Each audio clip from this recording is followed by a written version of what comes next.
Magandang araw po sa ating lahat. Tayo po ay mag-aral at magnilay-nilay muli ng salita po ng Panginoon. Ang ating teksto po ay mula po sa Kawikaan 9:7 hanggang 9. Babasahin ko po sa wikang Tagalog.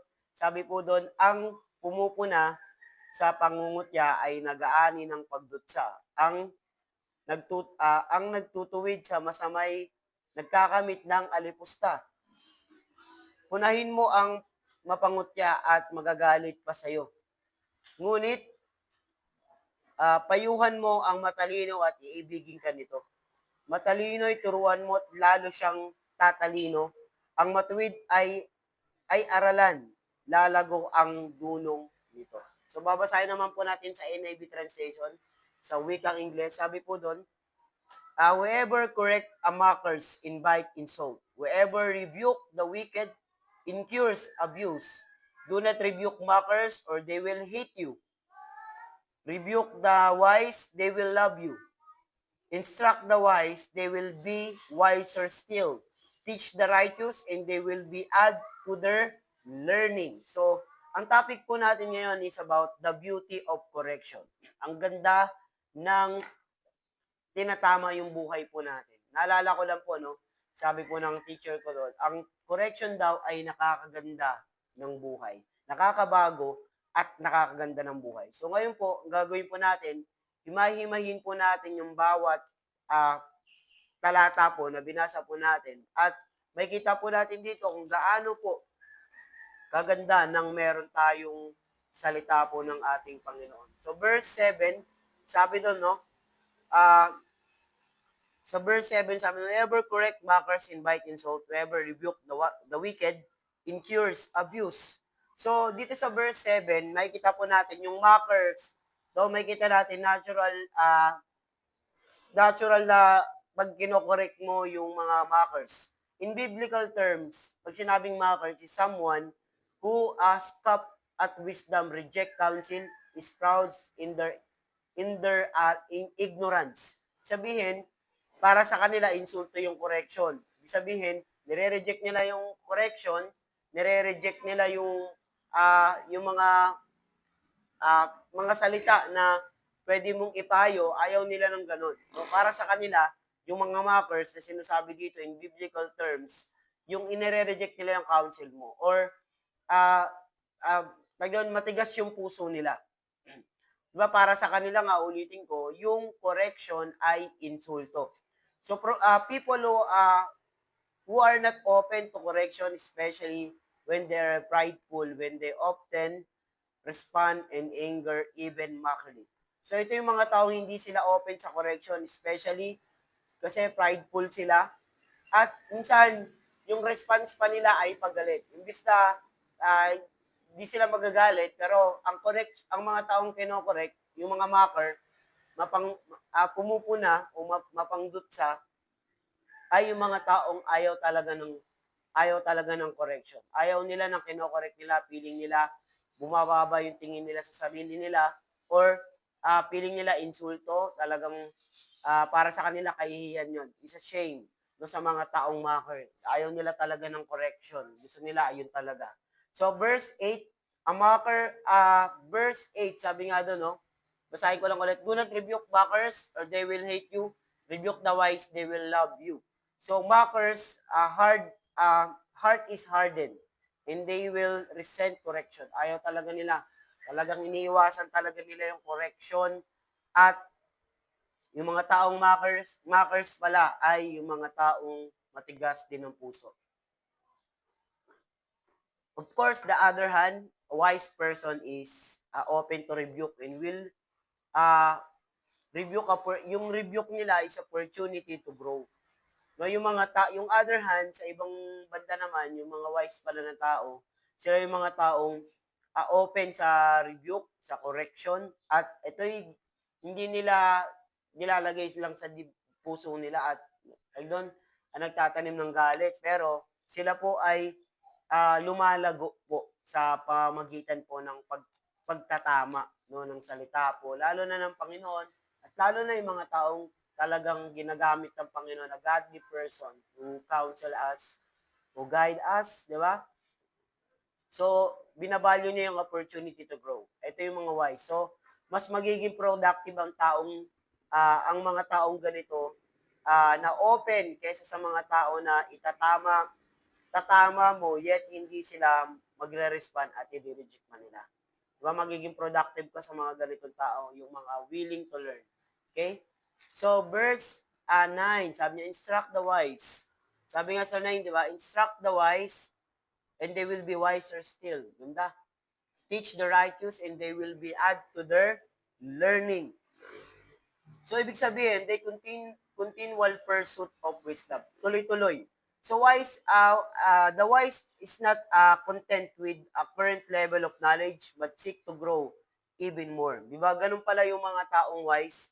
Hindi sila nakokontento lang sa level lang nila na knowledge, pero lumalago pa rin sila sa wisdom na binibigay sa kanila ng Panginoon. They understand that there is always room for improvement. Naintindihan nila na yung pinakamalaking sinid ay sinid ng improvement, na pagbabago. Di ba? The greatest room in the world is a room of improvement. Lagi kang may nai-improve sa sarili mo every time. Sabi nga, learning is never stop, never ending. Sabihin, hanggang mamatay na tayo, di ba? Bago tayo mamatay, no, may matutunan pa rin tayo. So, it's called remain teachable. Sabi tawag nga doon, it remain teachable. Even when they think we know something. Diba? Ayun pala yung mga taong wise, yung mga taong kahit alam na niya, diba, isang bagay, gusto niya pa rin matuto.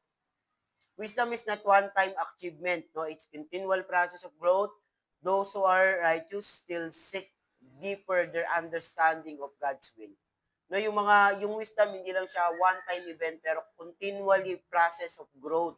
At even no, yung mga righteous, no, dinideeper pa rin nila, no, nagpapalalim pa rin sila, no, para maintindihan pa nila yung kalooban ng Panginoon. So ano yung teaching natin for today? Unang-una, number 1 is be teachable. No, natutunan natin, I hope may value itong pinag-uusapan po natin, may sense po pinag-uusapan natin. Kasi sinasabi po dito, yung teachable is the wise. Sabihin, yung mga taong wise pala ay teachable. Diba? Sabi nga, be teachable. And the wise, yung mockers naman is unteachable. Ayaw magpaturo. Yung willing matuto, yung mga taong wise, at unteachable, hindi willing matuto, yung mga taong mockers. So the wise actively seek instruction. Lagi sila naghahanap ng instruction, lalong-lalo na sa mga taong marunong. Diba? At may karunungan po ng Diyos. While the mockers reject it, this teaches rebuke at correction even when they meet difficult. No, may kita natin dito binabalyo nila yung correction even maybe difficult to to accept or to grab, no? Parang hindi pa nila maintindihan pero inaano pa rin nila, no? Talagang yung correction talagang tinatanggap talaga nila. Ayun yung teachable, yung willing kang matuto. Nakala mo marunong na tayo, no? Pero hindi pa pala. Pero kailangan talaga natin matuto. Kaya be teachable. So, pangalawa, growth in wisdom. So, sabi nga natin, wisdom is lifelong journey, no? Tuloy-tuloy na journey ang wisdom po. So, yung Proverbs, siniremind tayo na ang wisdom, hindi lang ito instantly or a single experience but grow over time. Lumalago din siya over time. No, yung mga hindi lang siya experience pero lumalago din siya over time. So to be wise, must be committed to their learning and growing in knowledge, especially of God and His way. So yung wise, committed sila sa paglago, matuto at lumago sa kanilang kaalaman, especially kay God at sa ways ni Lord, sa mga daan ng ating Panginoon. So pangatlo, discerning and correction. So there is need for discernment when offering correction or instruction, di ba? Kailangan mga tao, kaya nilang tumanggap, pero iba negative sila yung mag-response, parang ganun. So, kailangan, importante pala dito, natutunan natin, na meron din tayong discernment sa correction. Ano ba, mag-offer ka ba ng payo sa kanya? Correction or instruction? O pwede mong instructionan siya, no? Pwede mo siyang i-correct. No, kailangan may discernment ka rin, no, na hindi ka lang basta-basta nangongorek, pero kailangan dinidiscern mo din. Anong kailangan nito? Kailangan ba nito ng instruction? Kaya kaya tawag doon, kaya siya nag-fail? Or kailangan talaga nito i-correct kasi talagang hindi niya talaga ginagawa ng tama. O talagang kahit anong sabihin mo sa kanya, hindi talaga pumapasok sa isip niya, kailangan mo talagang i-correct. So we need to discern the correction or uh, offering instruction. Di ba? So may mga, sabi ko nga kanina, may mga tao na hindi sila ready. Ready sila pala tumanggap ng correction, pero may mga tao talaga, negative yung reaction nila. Ayun nga yung mockers. Di ba? Ayun po. So una, be teachable. Pangalawa, growth in wisdom. Importante po yan. Pangatlo, discernment in correction. So, paano natin to may apply sa pamumuhay natin? Itong bagay lang po, unang-una personal growth. Take time to reflect. Lumalago pa ba ako? No, meron pa ba akong natutunan sa araw-araw o distracted yung mind ko sa makamundong bagay. Importante na lumalago tayo kasi kung ano yung lago mo, yun din yung magiging lago ng mga taong pwedeng tinuturuan mo. Pwedeng ikaw, no, ayun ang magiging improvement mo sa buhay kapag hindi ka lumago. So pangalawa, engagement with others. Mas maganda, magsasalita ka sa open kaysa sa mga taong nire-reject nila yung correction at instruction.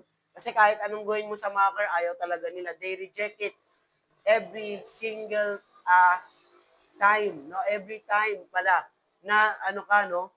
Na nag-instruct sa kanila. Kaya importante po na engage natin yung sarili natin at piliin natin yung mga taong talaga nagre-respond at yung mga taong ayaw talaga, pwede natin din silang isama sa grupo, pero wag natin silang asahan na taga magre-respond sila sa'yo.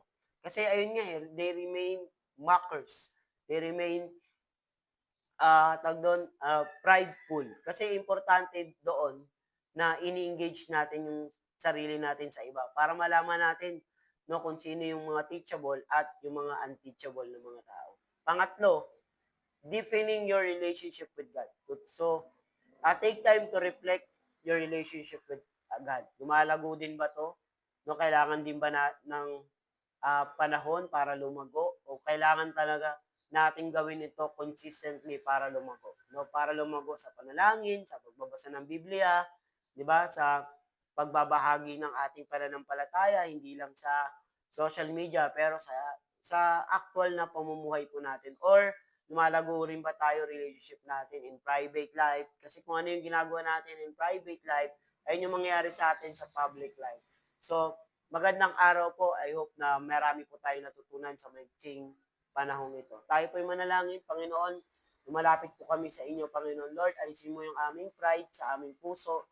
At salamat po sa gabay ng inyong salita, Panginoon, na pag nilay-nilayan po namin ngayon na kami po pala ay hindi pang ganun ka-teachable, Panginoon. Lord, turuan mo po kami na maging wise. Lord, magpa-correct, Panginoon, sa mga taong ginagamit mo din sa buhay po namin.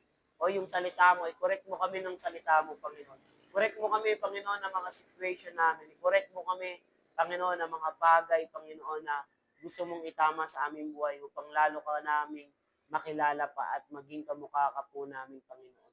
Lord, marami pong salamat at naniniwala po kami ngayong umagang ito na kami po ay pinagpala sa iyong salita. Tinatanggap mo namin ang pagpapala ng iyong salita sa aming mga buhay, Panginoon. At dinadalangin po namin, Panginoon, sa lahat po ng nakikinig ngayon, Panginoon, na magdala ito ng pagpapala sa kanila at sa kanilang pamilya. At sa may mga sakit po, Panginoon, I pray for healing sa family na may mga sakit at sa mga taong may nararamdaman ngayon, dalangin po namin, ikaw po ang humawak sa kanilang buhay, Panginoon. At sa mga taong nakakaranas ng depression, aalisin mo po sila sa depression. Mga nangangailangan po ng panalangin, ng wisdom, Panginoon, ikaw po'y magkakaloob po sa kanila, Panginoon Diyos. At sa mga taong nangangailangan po ng guidance, guide mo po sila ng mga desisyon sa mga buhay, Panginoon, na kailangan po nila salita, Panginoon, na kailangan nila sa kanilang buhay.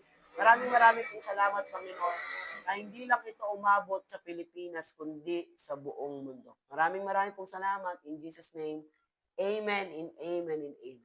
Maraming pong salamat sa bawat isa at palagi po nating sinasabi na mahal tayo ng ating Panginoon. Maraming pong salamat. God bless everyone.